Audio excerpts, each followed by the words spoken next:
Hi Aries, welcome to your January 2022 Taroscope with me, Raphael from Reydiant Reality. It is an absolute pleasure to have you. Thank you so much for being here. Thank you so much for joining me. Well, here we are on the flip side, right? A brand new year to do something brand new with.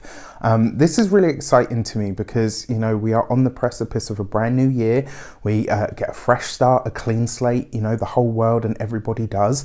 The thing that I want to remind you this year is to remember to give yourself and everybody else that you have to interact with this year the chance to do things differently. All right. So with that said, before we start, as always, I would like to bless my decks of cards with all forms of love, light, peace, prosperity and abundance. And I pray that the messages that come through are ultimately clear and concise and they help you on your path to your highest vibrational good. So let's have a look, see what the month of January has in store for you. If you haven't seen them, your life path readings for 2022 are up and out there for your viewing pleasure. And if you haven't got yours yet, the 2022 readings by sign are down in the link in the description box for you to purchase. So for your actions and interactions with the world at large, this month you have the Empress. This is you tapping into the spirit of life, right? This is you. For some of you, this might be a month where you're spending time with, treasured women in your life. So this could be mothers, daughters, aunts, sisters, in some way, shape or form. You know, it doesn't matter who you are. This could be somebody that maybe is a person as a member of your tribe. It looks like you're reaching out for good times, for better times. And it kind of feels to me like you're really tapping into the spirit of the Empress, right? Now, remember, the Empress, Venus herself, is currently retrograde in the sign of Capricorn and will be until the end of the month, right up until the 29th of January.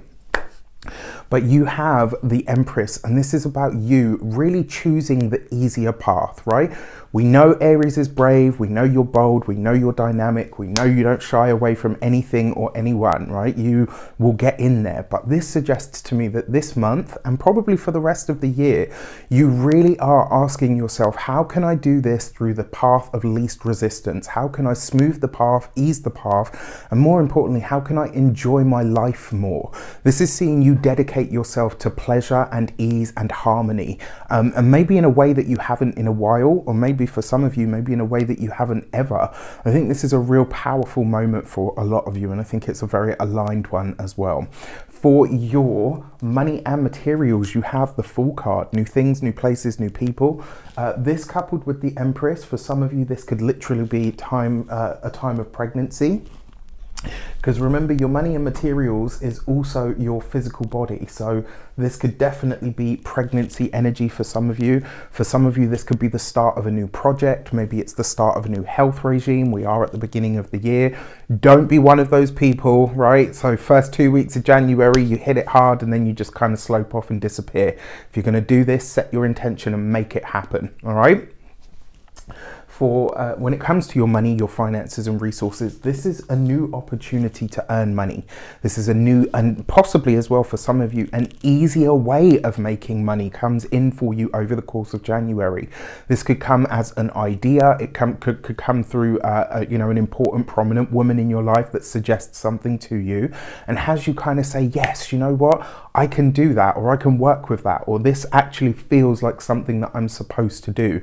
There's a lot of ease in these cards, right? The Fool card is that. The Fool card in a way has, some people call it that Aries energy. Not me personally, but I can see why they say that, because the Fool card has that newborn sort of spark, initiatory kind of energy about it. It's pure, just like Aries, right? It's that first sort of energy.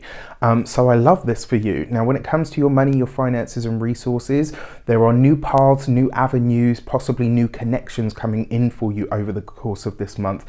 But you are going to have to not take a risk, but you are going to have to take a calculated gamble, right? So there's something that is probably going to cost you your time. It may be something that takes a while to get started or up and running, but the potential for it to do very well is absolutely there. When it comes to your communications and conversations, you have the King of Swords.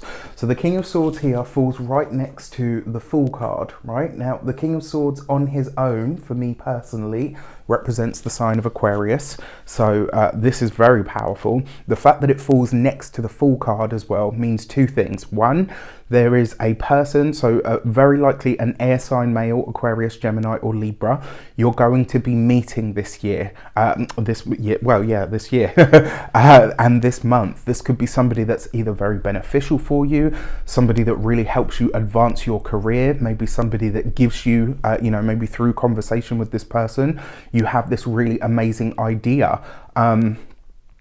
King of Swords is usually an air sign male, but it doesn't have to be. Could just be a boss-ass chick, right? Because you're interacting with some interesting and important women to you this month as well. Now, finally, because this falls next to the Fool card, like I was saying, this is definitely somebody new. This isn't somebody that you know. It's not somebody that's already in your orbit. This is somebody that's going to come in. New year, new energy, Fool card, new influx of new people, new places, new things, right? And on top of that, because the Fool card for me personally, the way that I read, is ruled by Aquarius or Uranus energy, this suggests to me that this person is very likely to be an Aquarius, right? So really interesting stuff. When it comes to the work and the career, the King of Swords is a great card for the career. It's a great card for the progression of the career. And it also suggests as well that some of you might be embarking on some new technical skill. Maybe you're starting a course, maybe you're deepening your studies, maybe you're really starting to give time, effort, and energy to improving or enhancing your earning potential. And this month has got a lot of promise when it comes to that sort of stuff. So I'm really excited for you guys. And then finally, for your heart and half, so you've got the Death card. Not easy, all right? So let's talk about this. When it comes to your physical health and vitality, I've already done that. When it comes to, for those of you that are single, the Death card next to the King of Swords, it almost suggests that if you've had like a work-based romance going on, or maybe you thought something was going on with somebody, maybe you had, a thing going on with somebody that you were working with. It was kind of a thing, but it wasn't a thing, and it wasn't really official. It looks like that's coming to an end. And the reason I say this is I kind of get this feeling that there's like a situationship in the background that is now coming to a close. It's coming to an end. This will be it, right? So you don't have to worry so much about this. Now, for those of you that are partnered, married, or in long-term commitments, one way that this might show up for you is, because it's right next to the King of Swords, this could be a partner is losing their job, all right? Or a partner's losing their job, maybe a different income stream or that they have is closing down, or it's ending in some way. This could be a bit of a challenge, right? But if you face it head on together, you'll be fine. Now, one thing that I do need to talk about here, the heart and hearth sector can also be familial ties.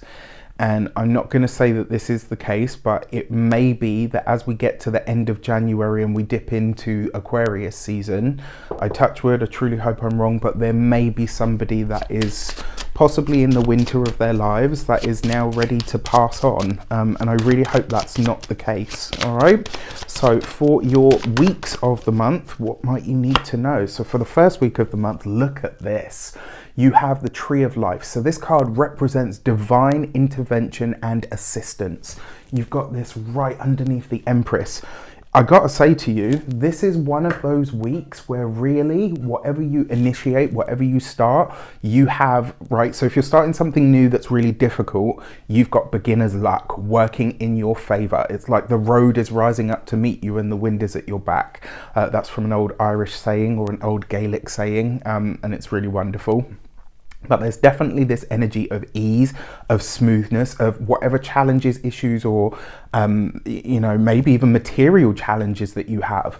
They're really being taken after, or really being taken care of here by what feels like a divine source in some way, shape, or form. This could be a moment of synchronicity.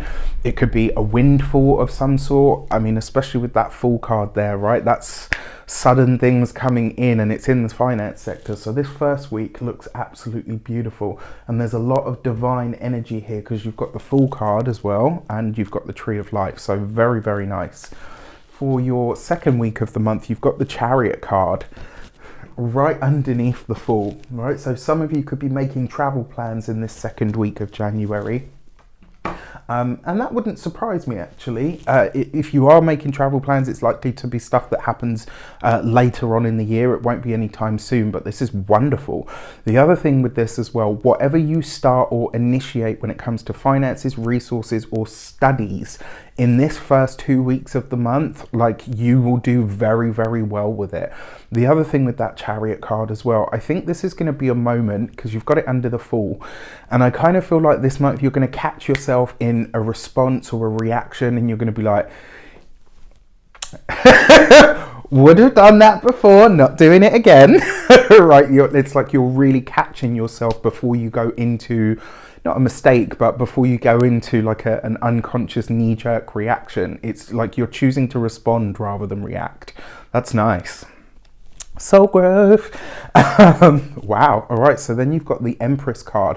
So whoever this King of Swords is, whoever this energy is bringing in for you, this new person, they are definitely improving your finances. They're definitely improving your work prospects. You've got this underneath that.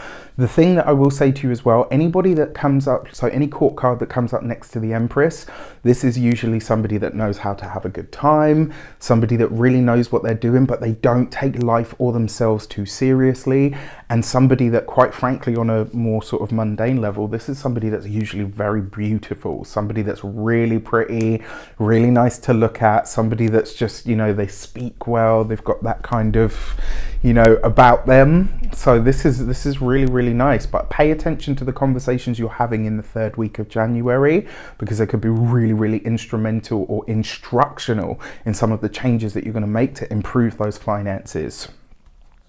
And then finally, for the fourth week of the month, you've got the Emperor card.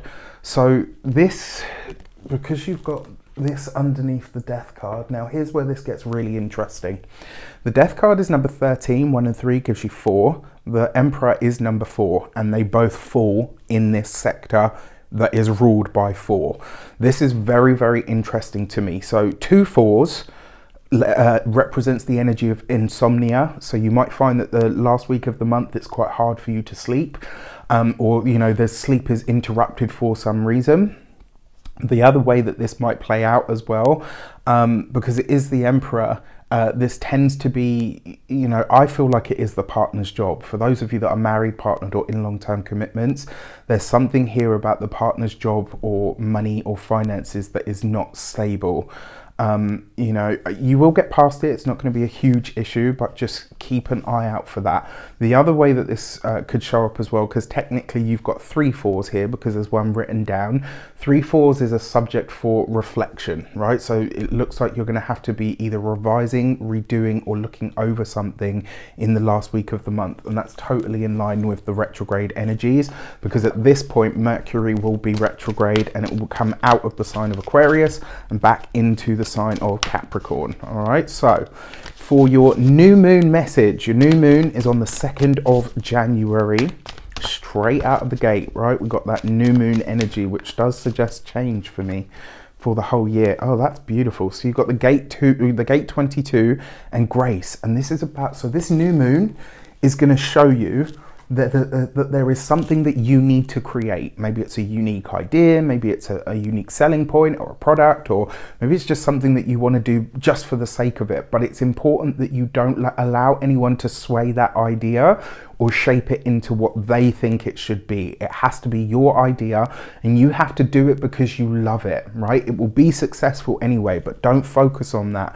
Focus on creating it the way that you envision it, because that's what feels right to you. And then finally, your full moon message is the gate 5 and patience. This card, so when we come to the full moon, and I've forgotten the date of the full moon, I apologize.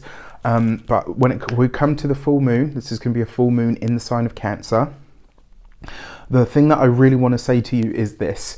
Just know that if it doesn't show up for you at that very moment, it's on its way. All right, that's what this card represents. The frog on the tadpole knows there'll be another fly to catch, there'll be another meal that will come. I just need to be here. I need to be present right now. So that full moon is really asking you to be in the moment and to wait, right? This is a moment where you need to, that ease that you're working on bringing more of into your life, when, and maybe even when things don't go your way, sit in that. All right, hold yourself in that space around this full moon. With that said, I wish you an abundance of all of that good stuff. Have a fantastic January. Let me know in the comments how it shapes up. Please don't forget to like, share, and if you should so choose and this resonates, hit that subscribe button. Take care, and I'll see you soon.